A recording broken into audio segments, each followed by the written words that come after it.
Addiction doesn't just affect behavior, it's deeply rooted in brain chemistry and function. Understanding the neuroscience behind addiction helps explain why quitting is so challenging and why it often requires more than just willpower to overcome.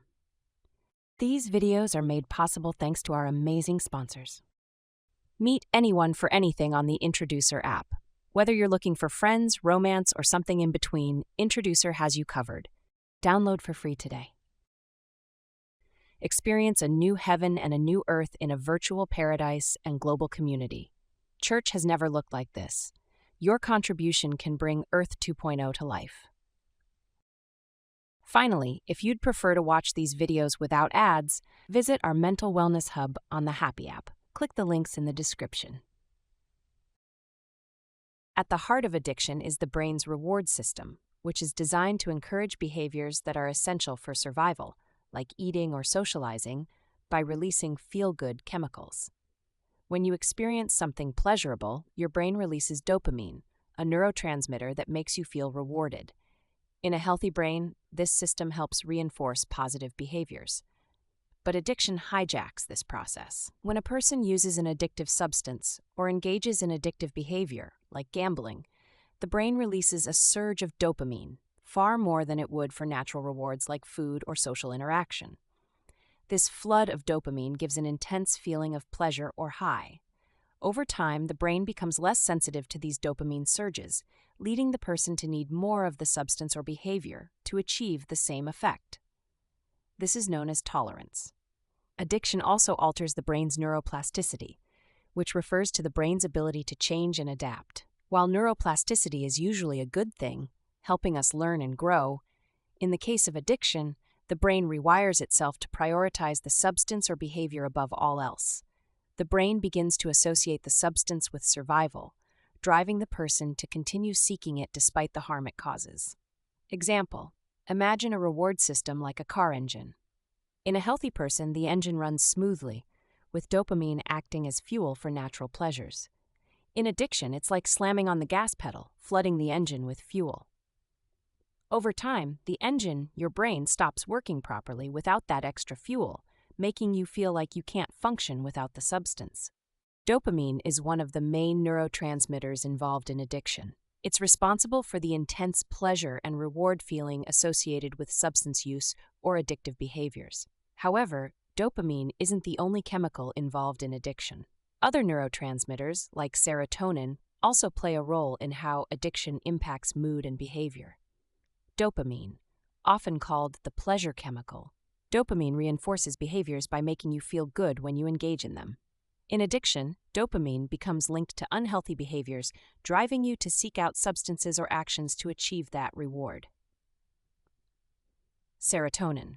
While dopamine controls pleasure and reward, serotonin is linked to mood and overall well-being. Many substances, especially alcohol and drugs like MDMA, affect serotonin levels, which can lead to mood imbalances. This is why people often feel more anxious or depressed when they aren't using the substance they're addicted to. Over time, repeated exposure to substances or addictive behaviors disrupts the balance of these neurotransmitters. This is why even when someone wants to quit, their brain may crave the substance to restore the chemical balance they've become dependent on.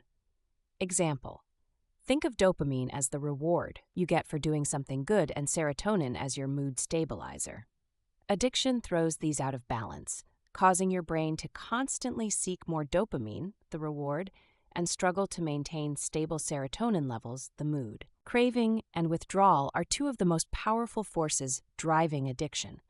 Both are deeply tied to the changes addiction causes in the brain. Craving.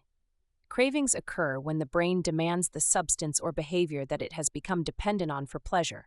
Cravings are often triggered by certain cues, like places, people, or emotions, that remind the brain of the pleasure it once received. These cues activate the brain's reward system, making the person feel an intense desire to seek out the substance or behavior, even if they don't want to. Withdrawal. When the brain is deprived of the substance it's become accustomed to, it reacts negatively. This is withdrawal. Because the brain has rewired itself to rely on the substance, not having it causes physical and emotional distress.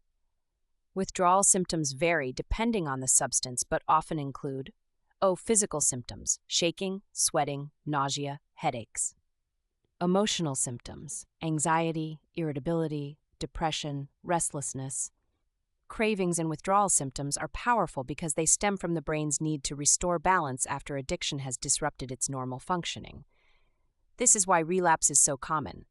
Quitting doesn't just mean stopping the substance, it means overcoming the brain's urge to restore the balance it once had. Example: imagine the brain like a rubber band.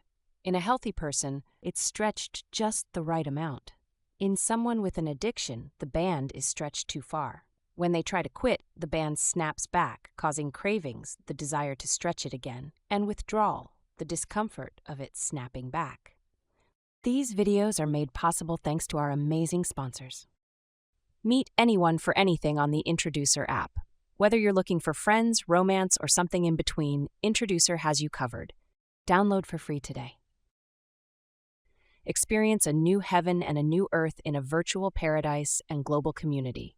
Church has never looked like this. Your contribution can bring Earth 2.0 to life. Finally, if you'd prefer to watch these videos without ads, visit our Mental Wellness Hub on the Happy app. Click the links in the description. Finally, although this course is free for you, it was not free to get it to you. If I have helped you, all I ask is to think about supporting me with a small donation to my Patreon account or grabbing my Happiness Handbook on Amazon. The links are in the description. Your help allows me to continue creating these courses, reaching others, and spreading the joy in every language.